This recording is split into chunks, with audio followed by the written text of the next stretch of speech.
자, 먼저 11절, 12절. 우리가 오늘 본문 말씀인데, 다시 한번 읽어봅시다. 자, 형제들아, 내가 너희에게 알게 하노니, 내가 전한 복음은 사람의 뜻을 따라 된 것이 아니니라. 이는 내가 사람에게서 받은 것도 아니요, 배운 것도 아니요, 오직 예수 그리스도의 계시로 말미암은 것이라. 사람의 뜻도 아니고, 사람에게서 받은 것도 아니다. 이것을 아주 강조하죠. 자, 이때 당시에 어떤 사람들이 활동하고 있었냐면요. 순회 전도자들이 활동을 하고 있었던 시대입니다. 순회 전도자들. 자, 이 사람들은 보통 유대주의자들로 구성이 되어 있는데, 이들은 무엇을 강조했냐면 율법을 강조한 겁니다. 율법을 강조하고 이방인들에게 유대인으로 인정을 받아야 구원을 얻는다고 가르치는 거예요. 이들이 유대인으로 인정받기 위해서는 반드시 율법을 따라야 되고, 그리고 유대인들의 문화와 풍습을 따라야 한다고 가르치는 거예요. 이 순회 전도자들은 그들은 여기저기 돌아다닙니다. 우리가 TV에서도 강연을 보면 그렇잖아요. 여기저기 돌아다니면서 강의를 하는 사람들이 있잖아요. 이때 당시에도 그런 사람들이 있었다는 거예요. 그래서 여기 회당 가서 가르치고 저쪽 회당으로 가서 가르치고 이렇게 회당마다 돌아다니면서 가르쳤었던 순회 전도자들이 활동을 아주 활발하게 했었던 그 당시였던 거예요. 자, 그러면 이 사람들은 어떻게 수입을 얻겠습니까? 이들은 또 먹고 살아야 되지 않습니까?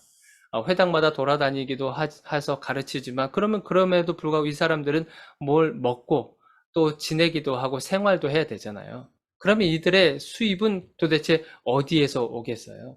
수입이 어떻게 결정되냐면, 이 사람들의 강의가 얼마나 좋은가, 그리고 회당에서 가르쳤다 그랬죠? 그러면 그 회당에 사람들이 얼마나 모이느냐에 따라서 그 수입이 결정되는 거예요.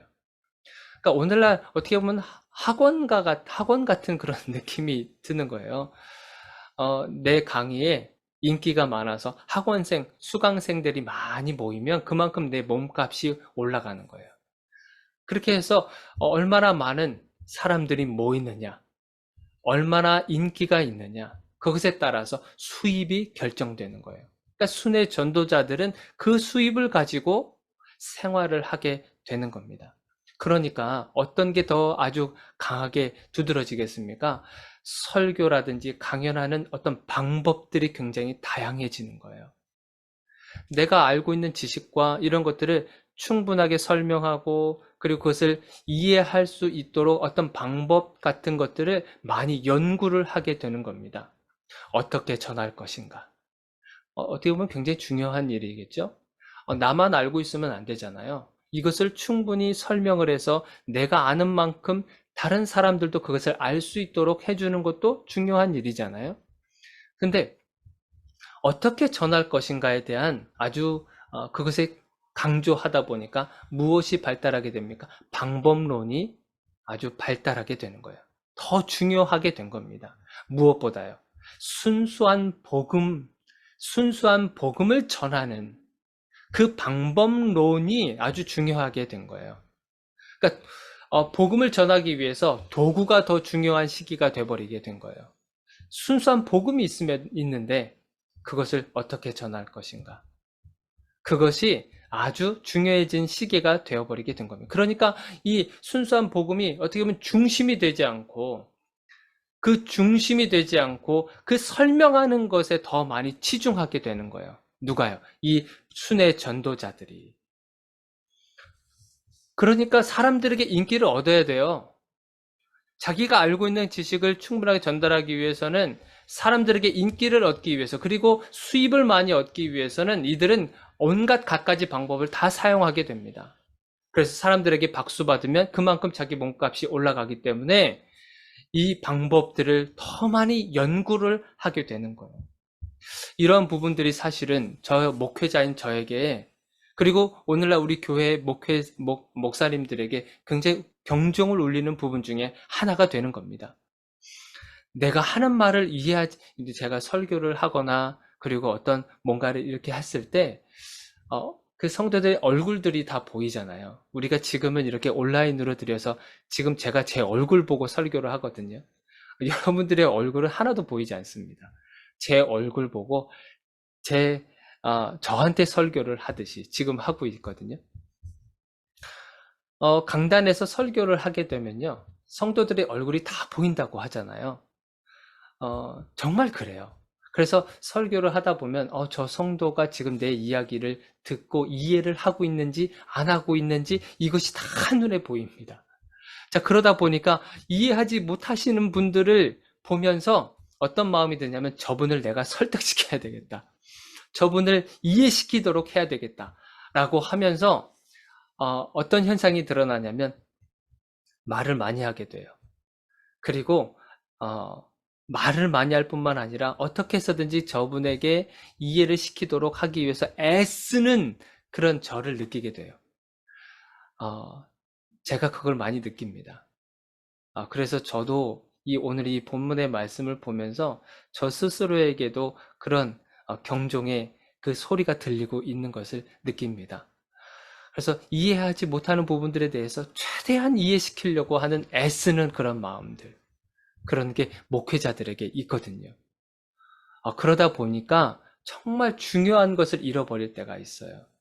이것은 정말 알려드려야 되는데 그것을 못하고 넘어갈 때가 많다는 거예요. 그런데 우리가 알듯이 복음은 정말 간결하잖아요. 그리고 굉장히 단순합니다. 여러분, 복음이 어떤 거예요? 복음은 정말 십자가 복음. 예수 그리스도. 그리고 죽으시고, 그리고 부활하셨고, 다시 우리와 함께 하고 계시고, 그리고 용서가 있고, 회복이 있고, 건져내시고, 영생을 얻게 하시는 거. 여러분들 이것이 진짜 복음 아니겠어요? 아주 단순한 복음이잖아요. 아주 단순한 복음인데 이 단순한 복음을 여기에 집중하는 것이 아니고 여기를 더 많은 에너지를 쏟는 게 아니고 여기에 더 많은 시간을 들여서 묵상을 하고 씨름하고 애쓰는 게 아니라 이 순수한 복음을 어떻게 전할 것인가에 더 많은 에너지를 쏟고 있는 것이죠. 저와 같은 목회자들이 정말 순수한 복음임에도 불구하고 그것을 어떻게 풀어낼 것인가, 어떻게 할 것인가, 여기에 더 많은 에너지를 쓰게 되고 있는 것을 발견하게 돼요. 이게 부끄러운 제 모습이기도 합니다. 그냥 예수 그리스도의 십자가 복음, 그것만으로도 충분한데 그것을 더 설명하기 위해서 애쓰는 제 모습이 여러분들도 느끼실 수도 있을 거예요. 이 순회 전도자들은 어떻게 해서든지 사람들에게 인기를 얻기 위해서 방법에 집중을 하다 보니까 본질을 잃어버리게 되는 거예요. 본질을 잃어버리는 거죠. 우리가 신앙생활하는 데 있어서 본질이 굉장히 중요하다고 이야기합니다. 그런데 그 본질을 집중하기보다는 오히려 본질 외의 것들에 더 많은 에너지를 쓰고 있는 것을 우리가 심심찮게 보게 돼요. 이 본질은 정말 중요하잖아요. 교회의 본질이 무엇이냐? 그리고 교회의 공동체의 본질이 무엇이냐? 그 본질에 집중하기보다는 그 외의 것들. 우리가 한동안에는요, 행사 같은 것들을 많이 했잖아요. 우리가 교회 안에서도 행사가 굉장히 끊임없이 일어났었습니다. 우리가 코로나 때 정말 행복하고 어떻게 보면은 참 좋았었던 부분 중에 하나가 뭐냐면 교회에 여러 가지 많은 행사들이 없어졌다는 거예요. 행사를 할 수가 없었죠. 그러면서 어디에 집중하죠? 말씀에 집중하게 되고 그리고 더 본질에 집중하게 되는 그러한 일들이 생기게 된 거예요. 그리고 어떻게 보면 이 코로나로 인해서 우리가 조금 더 본질에 가까운 모습으로 회복된 것은 아닌가. 물론 많은 사람들이 이 코로나로 인해서 많이 교회를 떠나기도 했어요. 그렇지만 그럼에도 불구하고 교회에 여전히 남아서 그 안에서 어떻게 해서든지 본질에 집중하려고 하는 사람들이 그래도 많아지지 않았나라는 생각을 해보게 됩니다. 자, 그렇게 해서 이 사도 바울은요, 그것을 이야기한 겁니다. 사람의 뜻으로 난 것도 아니고 사람에게서 받은 것도 아닌 예수 그리스도의 계시로 내가 너희들에게 전한 것이다. 그 복음을 전한 것이다. 내가 누구에게 가르침을 받은 것이 아니라 예수 그리스도에게 직접 내가 계시를 통해서 받은 것을 당신들에게 전한 것이다. 라고 이야기를 하고 있는 거죠. 사도 바울은 사람들을 어떤 만족시키는 그 복음이 아니라 예수 그리스도의 계시로 복음을 전했다라고 하는 것을 거듭 강조하게 됩니다. 사람들을 만족시키는 것이 무엇이겠습니까?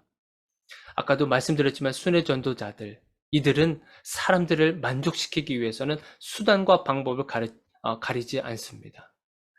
사람들의 관심사가 무언가에 집중해서 그것에 간지러운 그것을 긁어주고 궁금증을 그것을 통해서 풀어주기도 하고 듣기에 좋은 소리들, 정보 전달하는 것에 아주 집중하게 된 그 순회 전도자들. 그러나 나는 그들과 다르다. 그들과 같이 한 것이 아니라 예수 그리스도의 계시로 복음을 전한 것이다. 라고 하는 것을 아주 강조하게 됩니다. 여러분, 계시라고 하는 것이 뭘까요? 계시. 여러분 많이 들어봐서 아시겠잖아요. 계시는 직접 열어서 보여주시는 거예요. 직접 열어서. 그 쓰신 분이 직접 열어서 보여줘야 돼요. 그 누구도 그것을 열어본다 해서 그것을 이해할 수 있는 게 아닙니다. 그것을 쓰신 그 당사자가 직접 열어서 알려주셔야 되는 그것이 바로 계시라고 하는 것이죠. 그래서 우리는 계시가 두 가지로 우리가 보통 나누는데 특별 계시가 있고 어떤 일반 계시가 있습니다. 그래서 특별 계시는 뭐예요? 하나님의 뜻을 선택받은 특별한 사람에게 보여주는 거예요. 하나님께서 특별하게 선택한 사람들이 있잖아요. 그들을 통해서 하나님의 뜻을 전달하는 겁니다. 우리가 대표적으로 사도 요한, 우리가 알 수 있죠. 요한 계시록을 기록한 사도 요한, 그를 통해서 하나님의 뜻을 기록하도록 한 거예요. 그리고 구약에서는 선지자들이 있죠. 선지자들. 그들을 통해서 에스겔이라든지 다니엘이라든지 아니면 예레미야라든지 이사야라든지 하나님께서 그 당시에 필요한 그 누군가를 세워서 하나님의 뜻을 전달했어요. 하나님의 마음은 이러한 것입니다. 하나님의 계획은 이것입니다. 이렇게 하나님의 뜻을 특별한 어떤 사람을 통해서 전달을 하게 된 거예요. 그것을 우리가 특별 계시라고 이야기합니다. 근데 일반 계시는 뭐겠습니까? 일반 계시는요, 어떤 특별한 사람에게만 주어진 게 아니라 모든 사람들에게 열려져 있는 거예요. 그것은 우리가 자연 현상이라든지 하나님께서 창조하신 자연 만물들을 통해서 우리가 그 계시를 알 수 있는 거예요. 하나님의 존재한 것을, 하나님이 지금 존재하고 계십니다. 하나님이 지금 계십니다. 지금 여러분들과 함께하고 계십니다. 이것을 많은 사람들에게 알려주시는데 그 방법이 자연 만물들을 통해서 그것을 알려주고 계시다고 하는 거예요. 우리가 바람을 보면서 연상하게 되는 거죠. 바람이 부는 것, 그리고 공기가 있다고 하는 것, 그리고 비가 내리는 것, 구름을 보면서 아니면 산에 있는 나무들을 보면서 꽃들을 보면서 파도가 치는 바다를 보면서 이러한 모든 것들을 통해서 이것을 창조하시고 만드신 이가 누군가 하나님이시다라고 하는 것을 사람들에게 알려주시는 거예요. 그것이 우리 일반 계시인 것을 우리는 말하기도 합니다. 그런데 십자가 복음, 여러분들 이 십자가 복음은요, 예수 그리스도를 통해서 십자가 복음, 그 예수 그리스도를 통해서 누구에게 전달이 됐습니까? 예수 그리스도의 제자들, 12명의 그 사도들을 통해서 어떻게 보면 특별 계시로 보여줬어요. 12명의 사도들을 통해서 여기저기 곳곳에 돌아다니면서 그 복음을 전하도록 만들었습니다. 어떻게 보면 특별 계시처럼 여겨질 수 있어요. 그러나 그 십자가 복음이 특별한 사람들에게 머무는 것이 아니라 이것이 만천하에 알려지게 된 거예요. 사람들에게 알려지게 된 거예요. 그래서 누구에게나 열려진 겁니다. 십자가의 복음은 특별 계시로 인해서 예수 그리스도 그리고 예수 그리스도의 제자들을 통해서 전해졌을 뿐만 아니라 그것이 일반 계시로 모든 사람들에게 열려진 거예요. 그래서 저와 여러분들 그리고 예수를 예수를 믿든지 상관없이 모든 자들에게 십자가 복음은 열려져 있는 그 특별한 사건을 말하고 있습니다. 그런데 사도 바울이 무엇을 지적하는 거냐면 이 순회 전도자들, 유대주의자들, 이들은 그들의 말만 따르도록 하게 만들었어요. 그들의 말을 따르고 그들이 정해진 율법을 따르고 그들의 말에 순종하고 명령을 따라야만 구원을 받을 수 있다고 그렇게 변질시켜 버린 겁니다. 그들에게만, 순회 전도자들에게만, 유대주의자들에게만 복음이 있다고, 그리고 구원을 받을 수 있다고 딱 한정 지은 거예요. 그러나 사도 바울은 그것을 말한 게 아닙니다. 사도 바울은 복음은 어떤 특별한 사람들에게만 있는 것이 아니다. 복음의 소식은 그들의 전유물이 아니다. 모든 사람들에게 알려져 있다. 그것을 이야기를 해준 거예요. 누구를 통해서? 예수 그리스도께서 나에게 알려주셨다고 하는 거예요. 계시를 통해서 당신들에게 그것을 전한 것입니다. 그래서 우리가 보통 그래요. 복음을 어떤 특별한 목회자들에게 어떤 전유물로 쓰고 있는 것을 우리가 심진찮게 보게 돼요. 그래서 그 목회자에게 굉장히 집중해요. 그 목회자가 전한 모든 메시지가 다 맞다고 이야기를 해요. 맹신을 합니다. 그 목회자 말이라고 하면, 그 목회자가 한 말이라고 하면 100%다 신뢰를 하게 되는 거예요. 여러분들 이게 맞습니까? 십자가의 복음은요, 목회자 한 사람에게만 집중되어 있는 것이 아닙니다. 모든 자들에게 다 열려져 있어요. 그래서 저나 여러분들이나 이 복음의 메시지를 전해 듣고 그것이 우리들에게 은혜가 될 수 있었던 것은 뭐냐면 일반 계시로 다 열려져 있기 때문에 그런 거예요. 그래서 누군가에게 그 복음의 메시지가 들려졌을 때 그들이 반응을 보이고 그들이 예수 그리스도에게로 돌아올 수 있었던 것은 일반 계시로 모든 사람들에게 십자가의 복음이 열려져 있기 때문에 가능한 것입니다. 그러나 지금도 종교적인 어떤 권위적인 그 권력을 통해서 이것을 하나의 전유물로 만들고 있는 그러한 악한 그런 거짓된 사도들, 거짓된 목회자들이 지금도 만연하고 있는 거예요. 그래서 사람들이 자꾸만 이단으로 빠져들어가는 것이 뭡니까? 그 사람, 목회자라고 말할 수도 없어요. 그 사람이 하는 말이면 다 맹신하는 거예요. 아무런 의심 없이 그냥 그 사람에게 쫓아가는 거예요. 구원이 몇 월, 며칠, 몇 년도에 일어납니다. 그리고 몇 시에 일어날 것입니다. 그러니까 여러분들 지금 있는 모든 재산들 다 팔아서 그리고 나의 이 성전에 바치십시오. 그리고 이 성전에 들어와서 마지막 날을 맞이합시다. 여러분들 이게 한순간에 여러분들 이렇게 말하면 여러분들 믿어지십니까? 그냥 콧방귀 뀌실 거예요. 제가 만약에 지금 이 순간에 그런 거짓 복음을 이야기하면 여러분들은 콧방귀 뀌실 겁니다. 여러분 이게 한순간에 이루어지는 게 아니에요. 사람은 우리가 성경에도 있지만 사람은 들음에서 믿음이 생긴다고 그러잖아요. 계속 진짜 복음을 들으면 들을수록 그 복음에 집중되어서 거짓된 복음과 그릇된 바른 복음을 구별해 나갈 수 있죠. 마치 이와 같이 거짓된 복음, 잘못된 복음을 계속 듣기 시작하면요. 그곳에 계속 빠져들게 됩니다.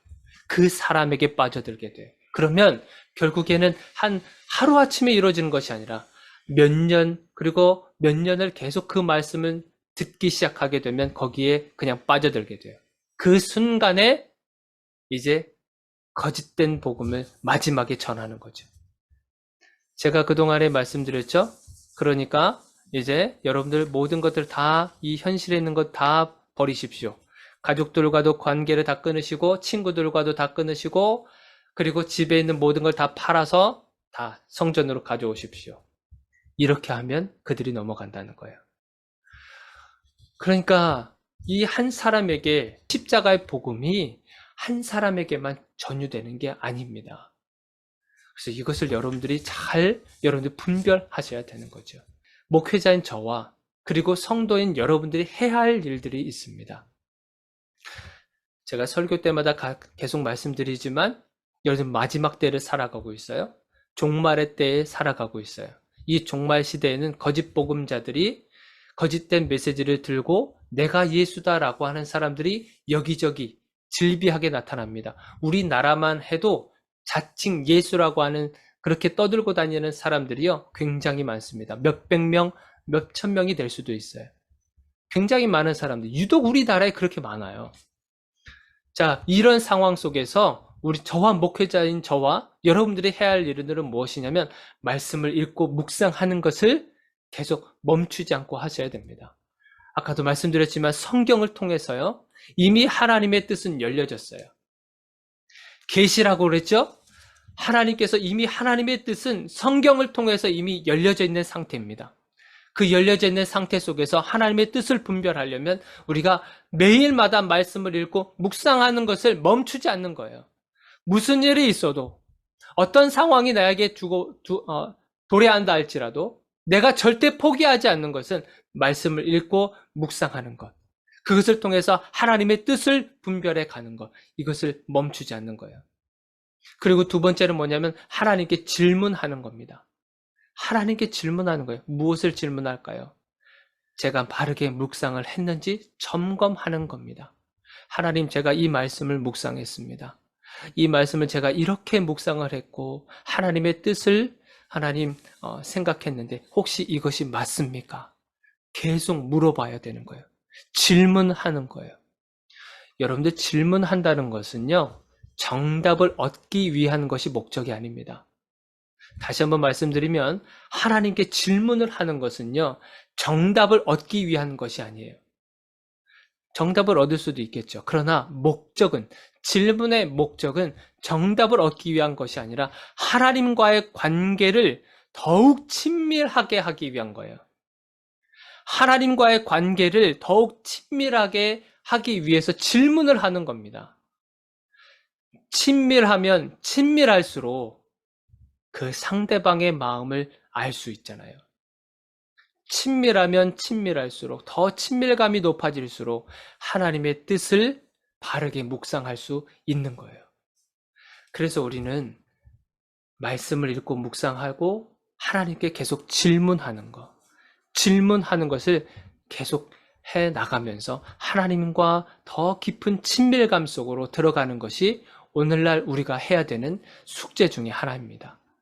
여러분, 한 주간 여러분들이 살아가실 때 바쁘시죠?